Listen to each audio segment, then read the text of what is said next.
नमस्कार दोस्तों। आज की कहानी एक ऐसे खौफनाक केस की है जिसे सुनकर आपके रोंगटे खड़े हो जाएंगे। सोचिए, एक मासूम सी दिखने वाली महिला जिसने पहले अपने पति पर करवाया जानलेवा हमला और जेल से छूटने के बाद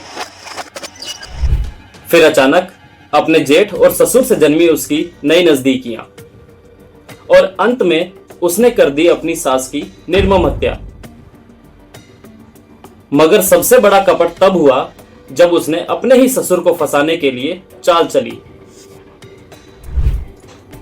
ये कोई फिल्मी कहानी नहीं, ये है झांसी के कुम्हारिया गांव का पूजा जाटव कांड। इस केस में लालच, धोखा और खौफनाक योजनाएं मिलकर बुना गया वो राज जिसे सुनकर आप सोच भी नहीं पाएंगे कि सच और झूठ की गहराई कितनी गहरी थी।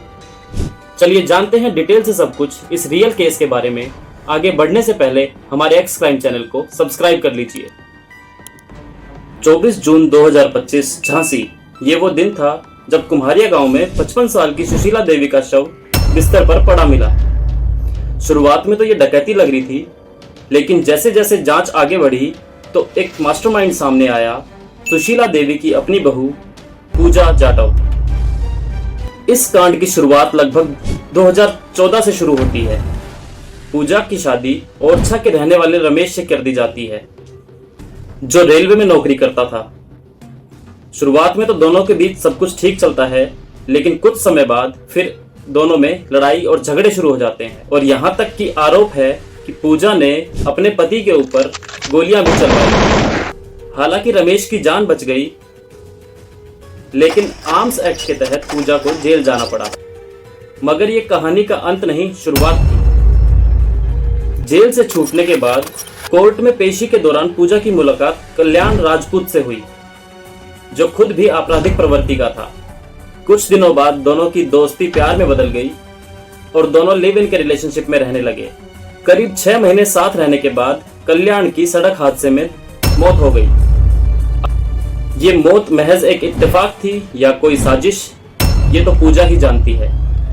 कल्याण की मौत के कुछ दिन बाद पूजा कल्याण के गांव जाती है। जब कल्याण का परिवार उसके सम्मान में भोज कर रहा था तो पूजा रोती हुई वहां पहुंची और परिवार को अपना दुख दिखाकर उन्हें अपना सहारा बना लिया। परिवार ने भी उसे उस भावनात्मक समय में उसे अपना लिया। शायद यही उनकी सबसे बड़ी भूल थी। उन्होंने उसे बहू की तरह अपनाया, आगे पढ़ाने की कोशिश भी की, लेकिन इसी दौरान पूजा के संबंध कल्याण के बड़े भाई संतोष से हो गए, जो पहले से शादीशुदा था। इस रिश्ते से उन दोनों की एक बेटी भी हुई। पूजा और संतोष के रिश्ते से घर में तनाव पैदा हो गया। संतोष की पहली पत्नी रागिनी के अनुसार उसे सौतन जैसा महसूस होने लगा था। संतोष पूजा से ज्यादा और रागिनी से कम बातचीत करता था, जिससे रागिनी अपने मायके चली गई थी। रागिनी ने कहा कि पूजा हमारे साथ 6 साल तक साथ थी, लेकिन आज तक उसने हमें अपनी चालाकी का अंदाजा नहीं होने दिया। लेकिन पूजा कभी हिंसा या षड्यंत्र का संकेत देती नहीं दिखी। पुलिस से पूछताछ के दौरान पूजा ने यह भी स्वीकार किया कि उसकी नजदीकियां अपने ससुर अजय सिंह से भी बढ़ गई थी, जिससे वह उसकी सारी बात मानने लगा था। इतना सब कुछ होने के बाद पूजा ने अपना असली प्लान ओपन किया, प्रॉपर्टी हथियाने का। परिवार की जमीन कुल मिलाकर 16 बीघा थी, जो इस कांड का सबसे बड़ा हिस्सा बनी। पूजा ने मांग की कि उसके दिवंगत पति कल्याण का हिस्सा यानी लगभग 8 बीघा जमीन बेचकर उसे ग्वालियर रहने दिया जाए। लेकिन इसकी सबसे बड़ी अड़चन बनी उसकी अपनी सास सुशीला देवी, जिसने इस बात को नामंजूर किया। जब सारी साजिश नाकाम रही तो पूजा ने अपनी बहन कामनी के साथ मिलकर अपनी सास को ठिकाने लगाने का प्लान बनाया। 24 जून को पूजा ने अपने तथाकथित ससुर और कल्याण के बड़े भाई संतोष को किसी बहाने से ग्वालियर बुलाया। उसी दिन पूजा की बहन कामनी अपने बॉयफ्रेंड अनिल वर्मा के साथ पूजा के ससुराल पहुंची, जहां उसकी सास अकेली थी। सुशीला विरोध न कर सके, इसलिए पहले दोनों ने उसे चाय पिलाई और उसके बाद उसे नशे का इंजेक्शन दिया। इसके बाद दोनों ने मिलकर उसका गला घोंटकर हत्या कर दी और लगभग घर में रखे 8 लाख रुपए के जेवर लेकर दोनों फरार हो गए। सुशीला देवी के भतीजे के अनुसार जब वह घर पहुंचा तो सुशीला की हालत देखकर घबरा गया। हाथ पैर बंधे हुए थे, एक आंख नीली पड़ चुकी थी टेबल पर चाय का कप, नशे का इंजेक्शन और एक डंडा भी रखा हुआ था।